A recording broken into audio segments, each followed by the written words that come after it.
5-7 minute দূরে কাপাড়া রোডে। কাপাড়া রোডে 27 না, এদিকে খুঁজলে পাওয়া যাবে আশেপাশে।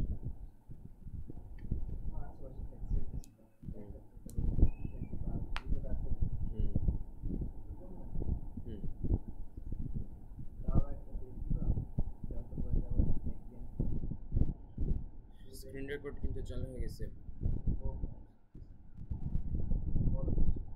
আসসালামু আলাইকুম ওয়া রাহমাতুল্লাহি ওয়া বারাকাতুহু। আলহামদুলিল্লাহ,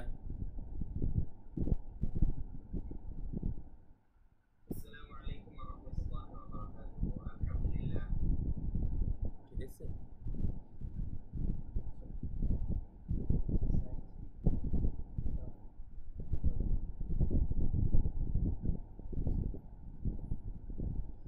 আসসালামু আলাইকুম ওয়া রাহমাতুল্লাহি ওয়া বারাকাতুহু।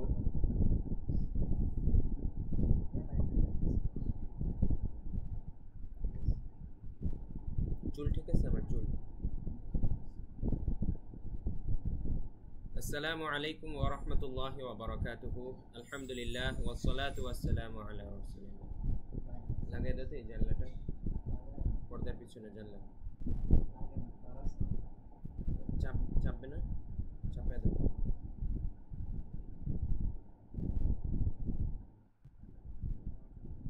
আসসালামু আলাইকুম ওয়া রাহমাতুল্লাহি ওয়া বারাকাতুহু।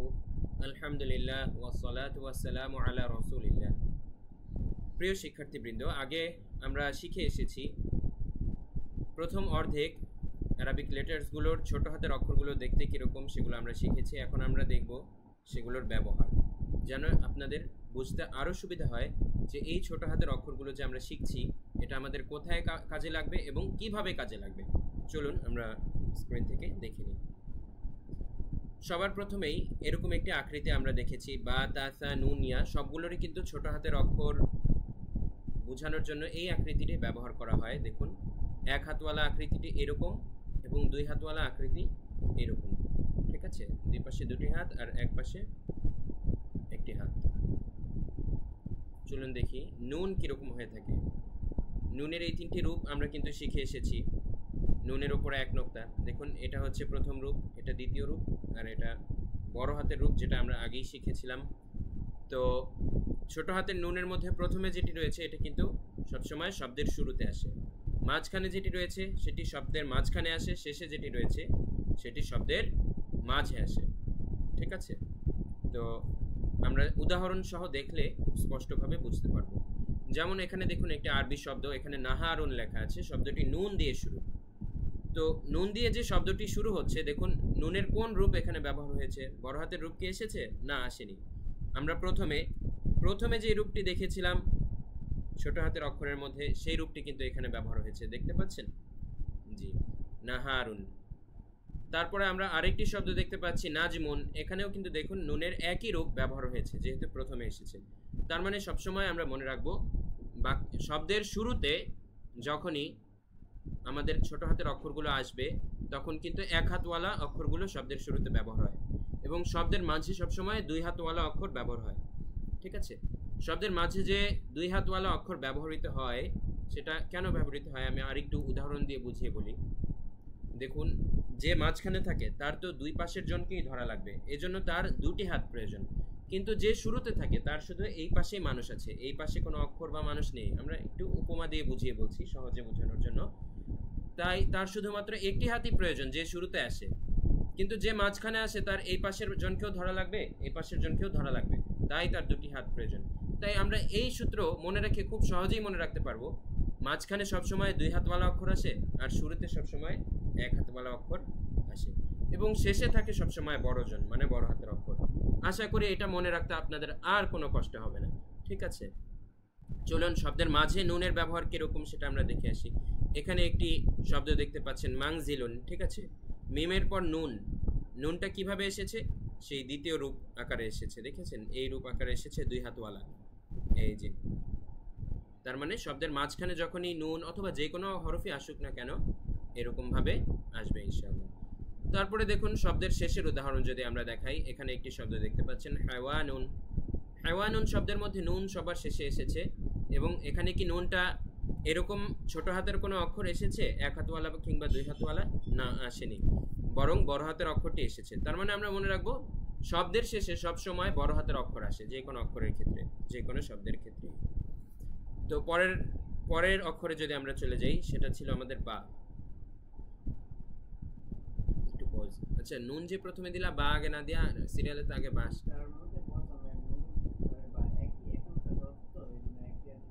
তাহলে আগে বা দিয়ে পরে নুন দিতা। আচ্ছা, সমস্যা নেই। আর নোকতা হিসাব না রেখে তুমি মানে সিরিয়াল অনুযায়ী করলেই সাজাইলে হবে। আচ্ছা,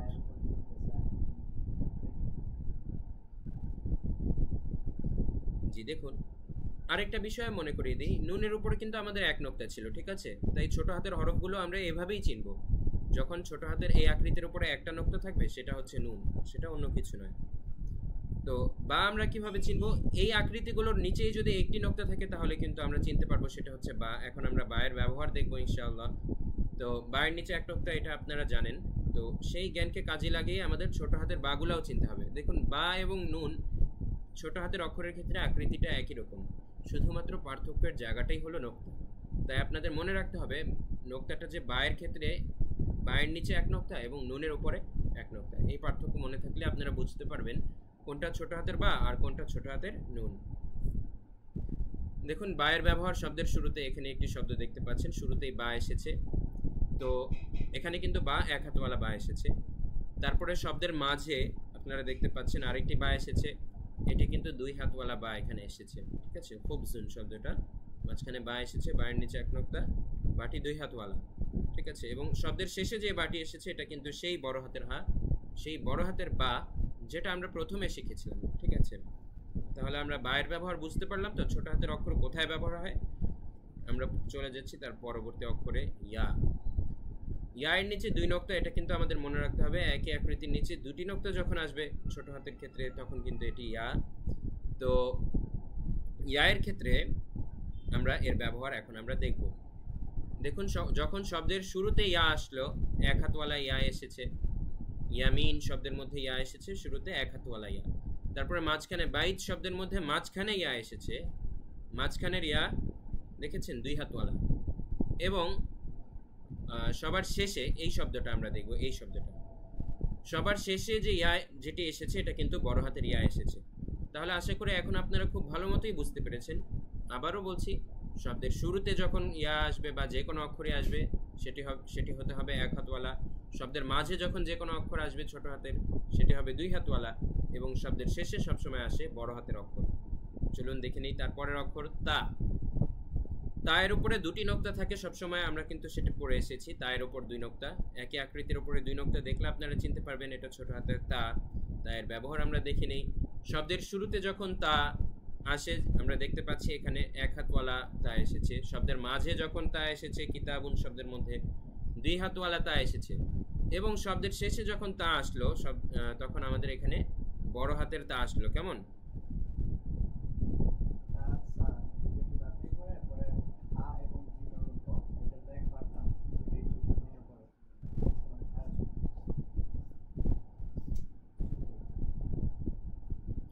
জি, তারপরের অক্ষরটি আমরা যদি দেখি তা, আমাদের আগে থেকে আমরা জানি তা এর উপরে তিন নোকতা, মনে রাখতে হবে কেননা একই আকৃতির উপরে তিন নোকতা থাকলে সেটি হচ্ছে ছোট হাতের তা। ছোট হাতের ক্ষেত্রে এই যে এটা এটা। তো তা এর ব্যবহারটা আমরা দেখে নেই। শব্দের শুরুতে যখন তা এসেছে এক হাতওয়ালা তা এসেছে, উপরে তিন নোকতা। শব্দের মাঝখানে যখন তা এসেছে দুই হাতওয়ালা তা এসেছে, উপরে তিন নোকতা। এবং শব্দের শেষে যখন তা এসেছে বড় হাতের তা এসেছে আমরা দেখতে পাচ্ছি। আশা করি আপনাদের কাছে ক্লিয়ার হয়ে গেছে। এখন আমরা দেখব একই আকৃতির তিনটি হরফ হা, জিম, হা, খ। এগুলো কিন্তু আকৃতি সেম, বড় হাতের ক্ষেত্রেও ছোট হাতের ক্ষেত্রেও, শুধুমাত্র নোকতার পার্থক্য। তো এখন আমরা আবারও মনে করিয়ে দিচ্ছি, জিমের নিচে এক নোকতা, এই আকৃতিটার নিচে যদি একটা নোকতা থাকে সেটা জিম। এই আকৃতিটা যদি খালি থাকে সেটা হা, সেটা হচ্ছে হা। হা গলার ভেতর থেকে কিন্তু আমাদের বলতে হবে। এবং এই আকৃতির উপরে যদি একটা নোকতা থাকে সেটা হচ্ছে খ। তো আমরা এর ব্যবহারগুলো দেখব কোন জায়গায় কিভাবে আসে। জিম যখন শব্দের শুরুতে আসে এভাবে আসে, শব্দের মাঝখানে যখন আসে এভাবে আসে দুই হাতওয়ালা, এবং শব্দের শেষে যখন আসে এভাবে এসে থাকে। চলুন ব্যবহারগুলো আমরা দেখি। শব্দের শুরুতে জিম, দেখতে পাচ্ছেন এক হাতওয়ালা জিম এসেছে জামালুন শব্দের মধ্যে। শব্দের মাঝখানে জিম এসেছে, আপনারা দেখতে পাচ্ছেন দুই হাতওয়ালা জিম এসেছে।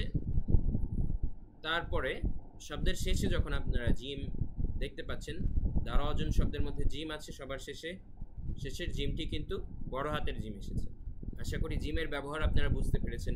ছোট হাতের অক্ষর কোথায় ব্যবহার হয়, ছোট হাতের অক্ষর কোথায় ব্যবহার হয় এবং বড় হাতের অক্ষর কোথায় ব্যবহার হয়, আর প্রথমে কোনটা ছোট হাতের, মাঝখানে কোনটা। আশা করি আপনাদের কাছে ক্লিয়ার হয়েছে। হায়ের ক্ষেত্রেও একই রকম, হায়ের তিনটি রূপ আমরা শিখে এসেছি।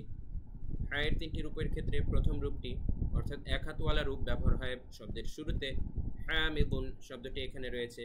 হামিদুন শব্দের মধ্যে হা, এক হাতওয়ালা হাটি শুরুতে এসেছে।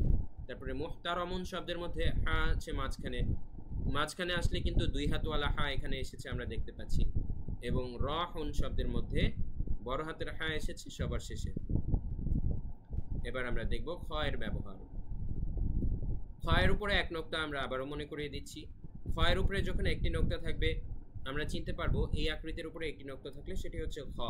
এখন খয়ের ব্যবহার আমরা দেখব শব্দের শুরুতে যখন খ আসে, যেমন আমরা এখানে খুবজুন শব্দটি দেখতে পাচ্ছি। শব্দের শুরুতে খ আসলে এটি এক হাতওয়ালা খ আসবে।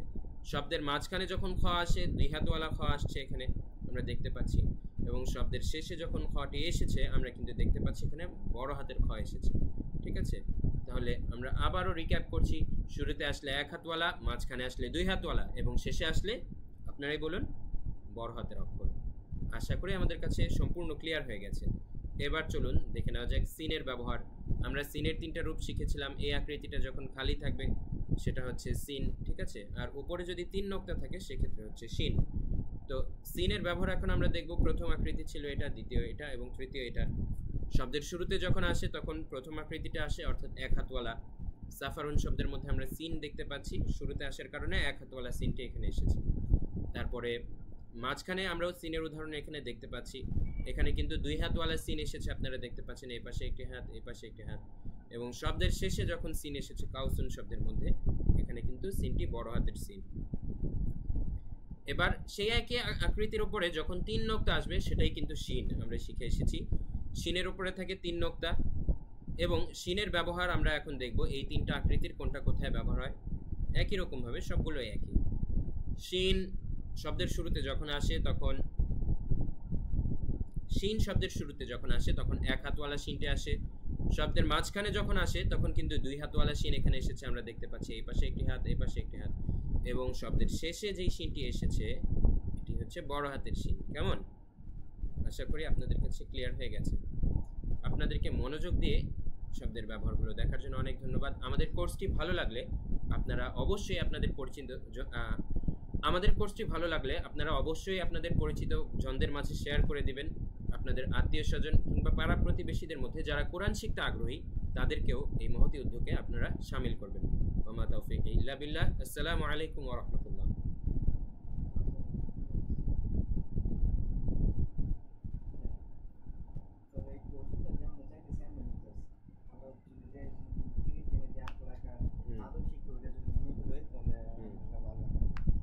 এখন দ্বিতীয় পার্ট কায়দা থেকে বার করব। সেম ভাবে আগামী গত দুই ক্লাস যেমন দিয়েছে এই দুই ক্লাসও সেম হয়ে যাবে। জাস্ট একটা এই পার্টটা এই সাইডটা আর সেটা হচ্ছে তোমার স্লাইডারটা।